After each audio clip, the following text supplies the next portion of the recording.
What's up, everybody? You have Tone here, coach of the Maine Red Clawitzers, and I am back bringing you the battle for week number 4 of the NPA Minors, taking on AlrightKap and his Toronto Swablu Jays. If you want to check out Cap, the links to his YouTube and stuff will be in the description. So if you guys missed a team builder, that will be in the description too, but just for like a condensed version of the team that I brought to this battle, we have a Wish Protect, Unaware Clef, Taunt 3 attacks, Mega Gallade, and Assault Vest Diggersby, a Rough Skin Rocky Helmet Fizz Def Drapion, a specially defensive Taunt Toxic Drapion, and a offensive Flyinium Z Crobat with Taunt and Roost. So you see by the team, he decided to bring the Mega Venusaur, Manaphy, Alolan Marowak, Pyukumuku, Tyranitar, and the Gardevoir. So first thing to note about the team that he brought, the Manaphy, Mega Venusaur, Tyranitar combination I knew was coming 100%. The rest was kind of up in the air. I was a little bit surprised to not see Raichu, just because of the fact that Electric Stab does kind of hurt my team. Even though I have stuff that resists it, I have stuff that I'm immune to it, it's not that difficult to wear down and whatnot. So, a little bit surprised. Pyukumuku, I had a feeling that was coming more often than not, just to stop my setup spam. Alolan Marowak was probably just there to make sure that Volcarona doesn't have its way with his team. Probably the same thing with the Tyranitar too. And Gardevoir could just be like a Scarf set or a Spec set, Calm Mind, I don't know what kind of set it could potentially be in this matchup. So, a couple other things to note, he didn't bring the Stoutland, which means that my Jordan's role in this battle is a little bit limited to just trying to check the Alolan Marowak, and to an extent the Tyranitar too, so... So in terms of a potential lead for me, I felt as though the safest lead for me would be the Diggersby, simply because if he leads off with Manaphy, I have Clefable to go into. If he leads off with the Venusaur, I go into my Crobat. I guess everything else is kind of a free Earthquake, especially considering his entire team is grounded. There's no Gligar I have to worry about, so I don't have to worry about clicking Ice Punch. There's no Fortress, so I don't have to worry about clicking Fire Punch. So Diggersby felt kinda safe at this point. So what I'm gonna do now, we're gonna play the battle and see how things go. So like I said, I'm gonna lead up with my Diggersby here. He's gonna lead up with the Gardevoir, which is fine by me, so he doesn't trace my huge power. I figure it's a free Earthquake because any attack he goes for, I am Assault Vest, doesn't matter. He goes hard to the Pyukumuku here, and it does roughly half with the Earthquake. So now I don't know what he's going to do here. So I'm going to go in the Drapion in case he wants to go for a Toxic. But he goes for the counter here, expecting me to stay in an Earthquake again. So I'm going to taunt this turn to prevent it from setting up or anything. But he goes for trying to go for the Reflect. Force him out here as he goes into his Venusaur. I'm going to click Knockoff because it's a fairly safe play at this point. So now I'm going to stay in. I'm going to taunt the Mega Venusaur in case he wants to try to put me to sleep with Sleep Powder. But he just goes straight for the Hidden Power. I don't know what kind of Hidden Power this thing is. Sorry about that. So I'm going to go hard into my Crobat now as he decides to click Giga Drain this turn. As now he's going to force him out here to go for the T-Tar. I predict that I'm just going to fire off a U-turn. And this allows me to go into my Mega Gallade for pretty much free. I'm going to click Close Combat this turn after I Mega Evolve. But it reveals afterwards that he is indeed Scarf Tyranitar. I had taken a lot of damage from Crunch. And this is where I kind of regret not having Drain Punch over Close Combat. Just to keep myself at high health. I kind of need this from Mega Venusaur. It comes to Pyukumuku here. I'm going to click Taunt this turn so he can't set up or recover. So I try to go for a Reflect again. I'm not going to let that happen. I'm taking the Sand damage too. I need to keep this around. So what I'm going to do, I want to switch out here. I want to go directly into my Drapion. Just keep this thing at bay. as he goes for a counter. So now I'm just going to fire off a poison jab here. It's pretty safe considering that T-Tar is gone. And if he goes hard into a low and Marowak, I can just try to poison that too. But he's trying to go out into the Mega Venusaur. I take 20%. I'm going to fire off a taunt again. Sorry about that.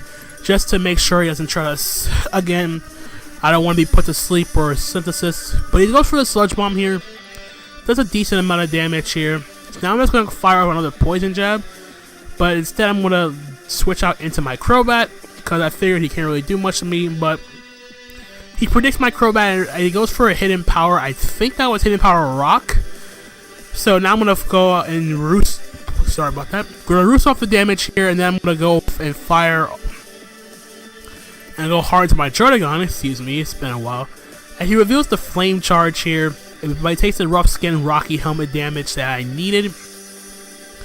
This puts him in range of the Diggersby Earthquake. And you go for Shadow Bone here. And then I'm going to paralyze him with a Glare. Just get up my rocks. As he goes for a Flare Blitz here. It kind of didn't make sense at first that he went for Flare Blitz. But at the same time, he revealed Shadow Bone the turn before. And at the same time, he didn't want to risk me going directly into Diggersby on the Shadow Bone. So it made sense there, but because he went for Flare Blitz, he took the additional Rough Skin Rocky Helmet damage I needed, which put him in range of pretty much everything on my team. So, well, bar the Clefable. But even though this thing is paralyzed, it's at +1 speed, I didn't want to take any chances in terms of the rest of my team because my Glade's already relatively low. Diggersby I wanted to keep healthy because it's free Earthquake spam against his team, so... And it checks the Gardevoir, ease the pressure off of Drapion, because I want Drapion to at least taunt the Mega Venusaur. So, I'm going to go into my Crobat here. I'm just going to click Brave Bird, because it's in range of Brave Bird. Don't want to take that chance on anything else. So, in comes the Manaphy now, and... Sorry. So the thing with this turn here is, I did the calcs before I clicked this move, and I was like, okay, what I can do here is, I can fire off my Z move now, and what this will do is, it will put the Manaphy in range to where it's revenge killed by Diggersby's Quick Attack, because the calc with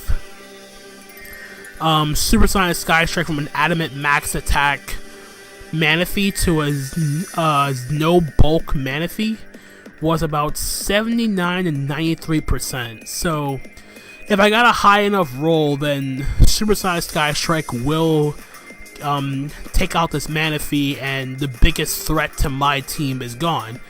So considering it's a no drawback play, because while Crobat is nice for handling Mega Venusaur, as long as I keep my Mega Gallade around, Venusaur isn't really that much of a problem. So, here we're going to fire off the Supersonic Sky Strike on the Manaphy, and as you're going to see, we just miss out on it. He leaves about 8%, and he goes for Surf, which actually surprised me, because I was expecting Ice Beam 100% after this play. I don't know if he had it or not. It's still kind of an iffy, well, not really iffy, but not really iffy, but it's either he didn't have Ice Beam, which I still don't know if he didn't or not. I think he probably has assumed that I would go for Brave Bird and then Surf would kill it afterwards, but thankfully I did have the Flyinium Z on the Crobat. So what I'm just going to do now is fire off a Brave Bird. He has no real switch-ins. And just like that, the biggest threat to my team is gone. But I take out Manaphy, but he goes directly into his Gardevoir, which I'm not going to assume it's Scarf.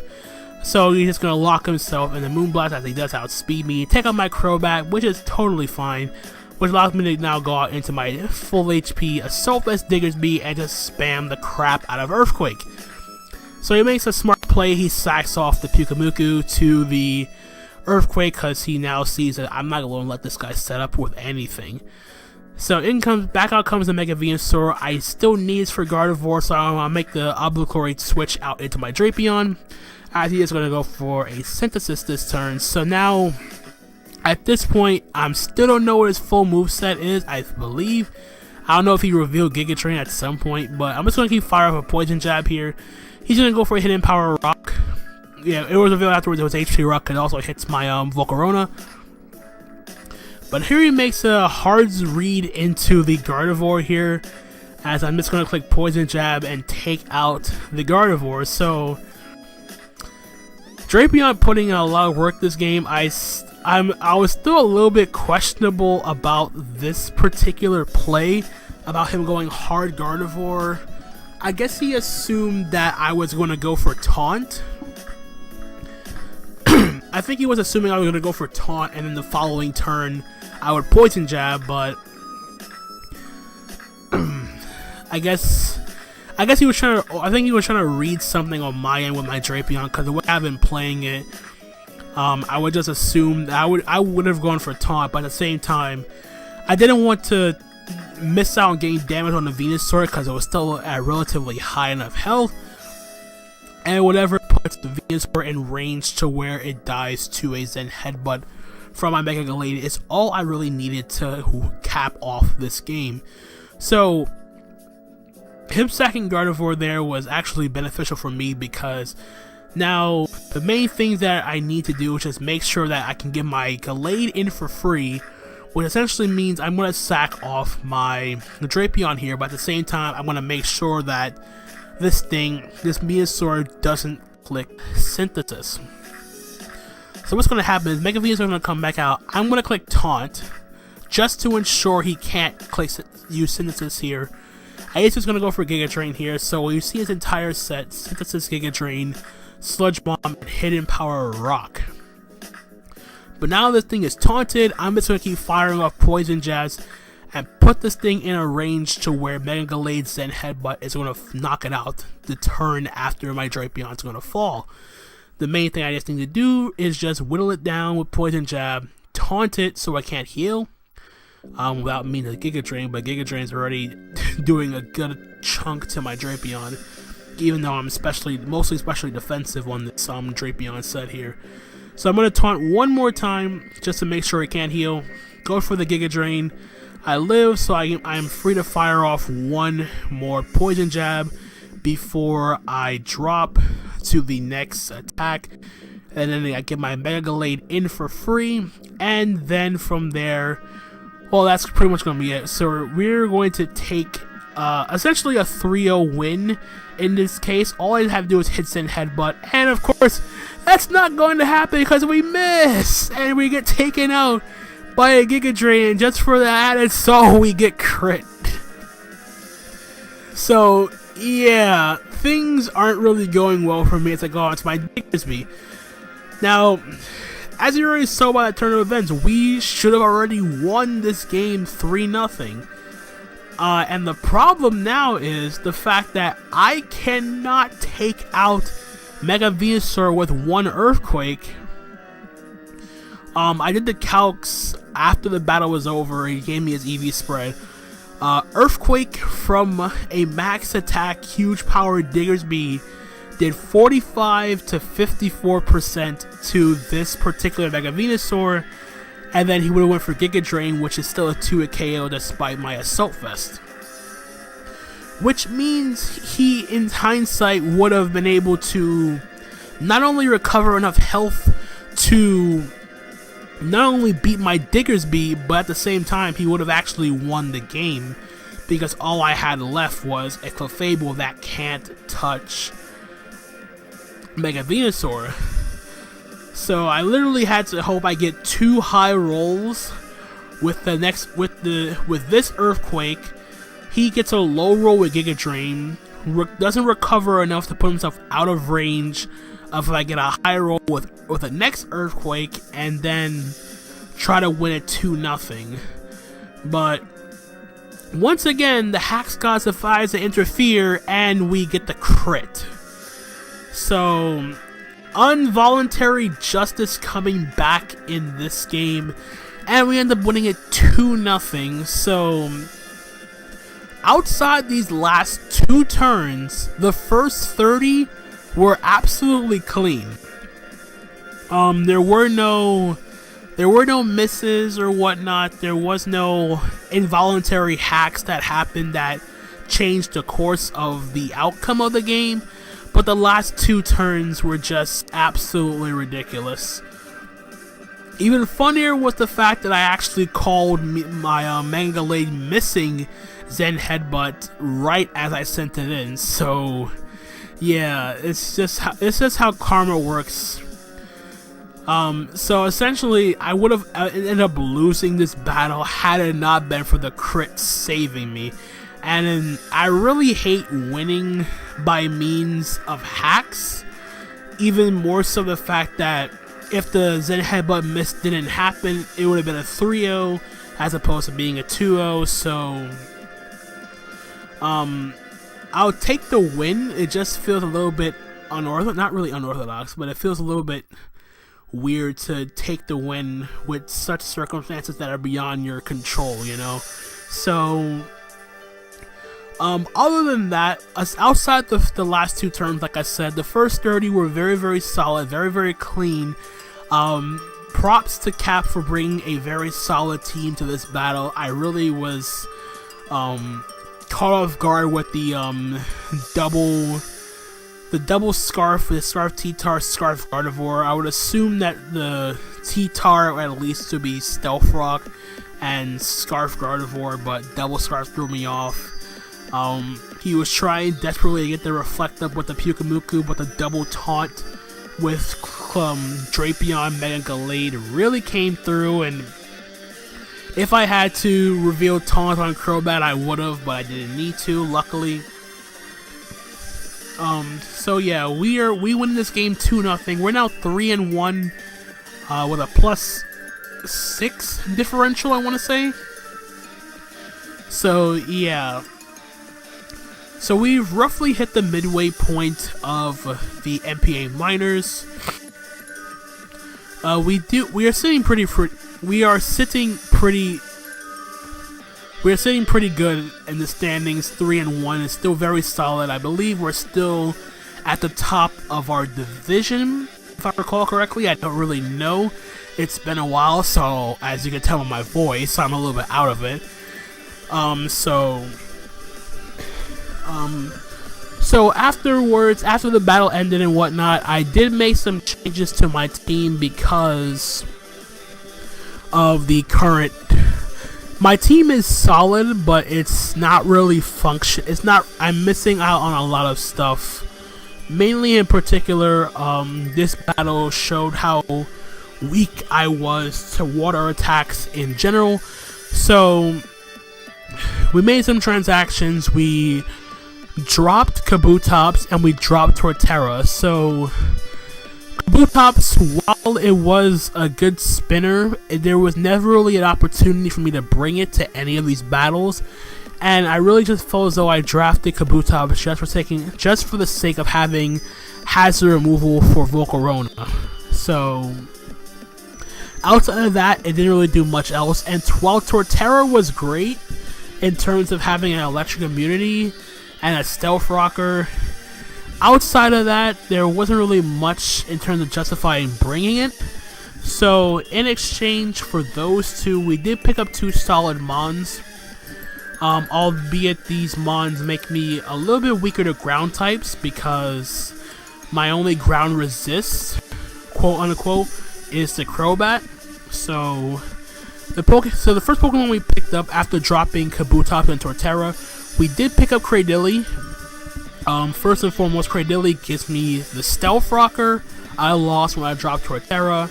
More importantly, it gives me a water immunity thanks to Storm Drain, so that is very, very cool. It also has its own recovery with Recover, so it's sort of like I never lost Torterra, albeit I did lose my electric immunity. At the same time, I gained a water immunity, so it's a pretty fair trade-off in my estimation. Cradily just does a little bit less than Torterra in terms of an offensive standpoint, and we dropped the Kabutops, and we picked up in its place, we picked up Lantern. And what Lantern was actually pretty surprised that Lantern was still around in the free agent pool where nobody picked it up. But Lantern is just very, very solid, underrated, but at the same time, it can pull off a lot of sets. It can be a support set, gets access to Heal Bell. I can run Choice Specs. It gives me an Assault Vest user. And more importantly, it does give me a electric immunity and slow Volt Switch to complement my Crobat's fast U-turn, which makes it a lot easier for me to get my sweepers like my Drapion, my Volcarona, other stuff in and out for free. Basically, is what I want to say. But other than that, that is pretty much all we did for the most part in terms of our team. So for week number 5, we are taking on Trev and the Houston Toxapexians. I've never played Trev in Draft League format, so this is going to be a very, very exciting matchup for me at least. So that's going to be it for this battle for week number 4. If you guys did enjoy, leave a like, leave a comment if you will, subscribe if you guys are new to the channel. So yeah, starting off 3-1 is very, very nice. We still got 4 more games to play and then a potential run at playoffs, so we'll see what happens here. So that's gonna be it from me, guys. I hope you guys enjoyed. Sorry about the little bit of the like not editing, but the little space of like no audio in the background. So, and I kind of missed some turns where like a little Marowak went for the flame charge and whatnot. But I hope you guys enjoyed nonetheless. It's kind of been a very hectic couple of days for me. But anyway, I don't want to make any complaints. Until the next time, guys, my name is Anthony, aka Tone, and I'm going to catch you guys on the flip side. Later!